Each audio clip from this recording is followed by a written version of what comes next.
Sa totoo lang, minsan ko nang pinangarap na ma-experience ang mambasura sa Canada. At heto na nga si Akla, mega hataw. Dito, basta masipag kang maglibot-libot, may mapupulot at mapupulot ka talaga. Depende na lang kung ano yung kailangan mo.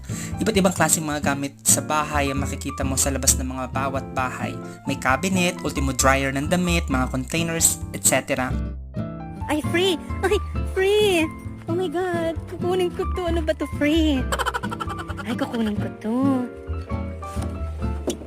Oh my God, may mga laman siya. Ang tanong, paano ko madadala? Tapos meron pa neto, oh.